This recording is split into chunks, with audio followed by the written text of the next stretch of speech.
When I started working and living on my own, saving money was a challenge. And while I was able to save some, it comes at the cost of my health and sanity. Hi and welcome. My name is Michael. I'm a writer based in Bandung, Indonesia, who loves to talk about stoicism, mindfulness, and self-development. Today you will learn 5 actionable and practical tips on how I was able to save around 70% of my salary when I was still working and living on my own, while still able to maintain some level of good physical and mental health. Most of these tips are still actionable and practical even until now. I'm not working for anyone, I'm not living alone anymore. So as long as you are still relying on that monthly income or maybe weekly income and not 100% financially free, I believe these tips will help you in some ways. And to give a little bit of context, I will also talk about how bad my financial life was so that you can understand the condition and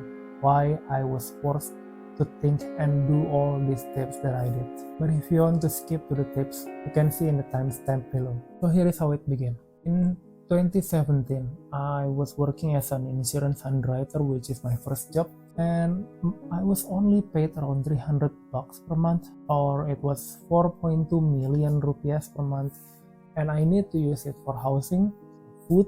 In short, it was pretty much impossible, close to impossible, to save some money, because I was living in a place where rent and food was quite expensive. So the first thing that I did was to move to a smaller and a cheaper place, eat like unhealthy foods every day, some instant noodles, instant spaghetti every day. And I also canceled my gym membership and didn't work out anymore. I was able to save some money though. However, it was really the worst decision I made. My health was declining.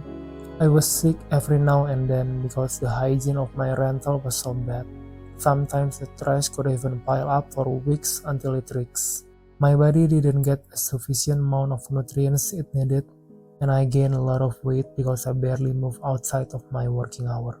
In short, I was down in the dumps. So that condition lasted about a few months until I couldn't take it anymore because I was so sick almost every single day. I could get fever out of nowhere. I could get cold out of nowhere. And I finally realized that I need to change my priority in life and change how I live. So here are the 5 things that I do. Know your basic needs. The first one is that you need to know the basic level of your needs, such as place to live, food, and entertainment. Do you need smaller or bigger? Just one single bed and a cupboard and a table is enough? And do you need someone to clean your room, or you can do it yourself? If you can do it yourself, it will be cheaper. And the most important is you need to know what's the red flag of the place that you want to rent. Knowing this, it will enable you to find the perfect place that fits your needs and also your budget. Epictetus, one of the forefathers of Stoicism, said this: remember that very little is needed to make a happy life. Most of the time, we are making a standard for ourselves, but it's based on others. Like you see your friends living in a good apartment, and you think that because he's the same age as you, then you need to live in the same kind of apartment as him.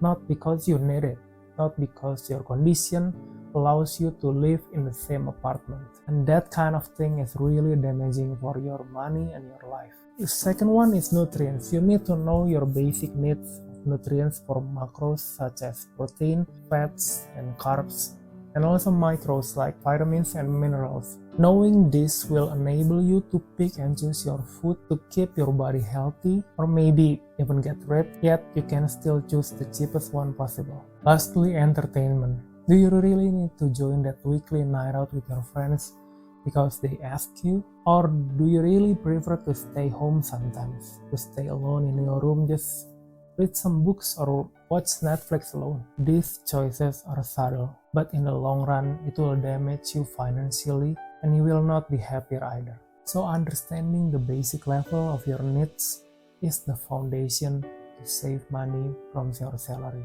Find the cheapest possible source of each. When you know your basic level of place to live, you will be able to find the perfect place for you within your budget. When you know the basic level of needs or your nutrients, You can fulfill all of it using the food that you need, but the cheapest source possible. Like what I did was I buy all the food that I need, all the basic ingredients. I make food out of them for like 5 to 6 days for a week. Sometimes different menus, sometimes all the same for a week. And I store it in a container and then in the fridge.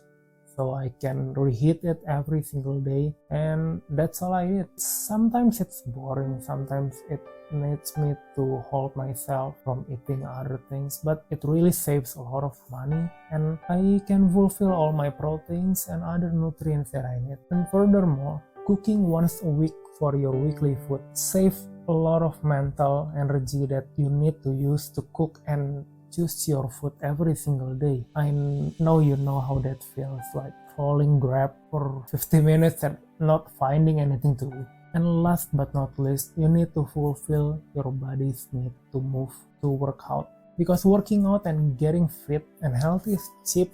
I mean, with a pair of shoes, you can just run. With nothing, you can do calisthenics in your room.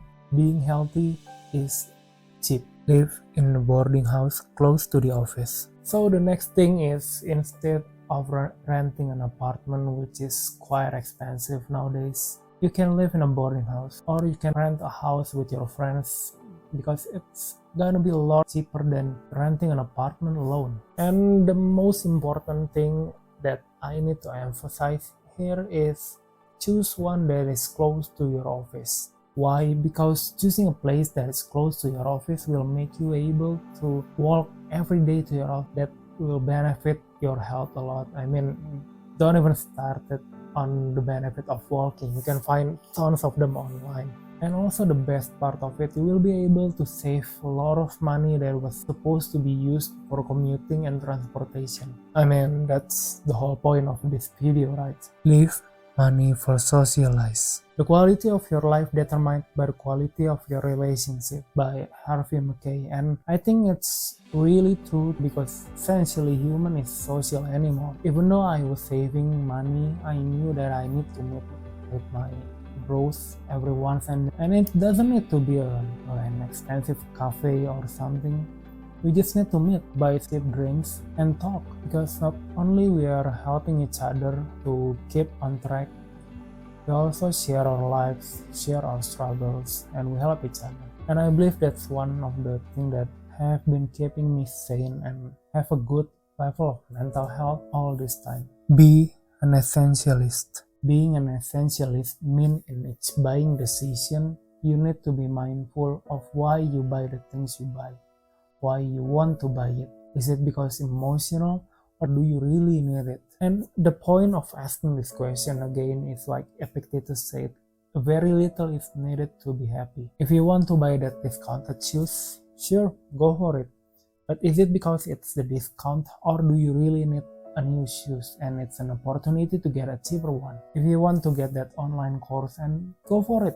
It's okay if it's really beneficial for your career and your future. But if it's only because your friend said it's a good class, or your so-called guru said you need to take it, then maybe you need to rethink about it again. Each spending decision needs to be mindful. It needs to contribute to the betterment of you or the continuity of your life as a human. So yeah, that's how I was able to save like around 70% of my salary when I was still working. Sure, it wasn't perfect. I didn't do much of budgeting or whatsoever.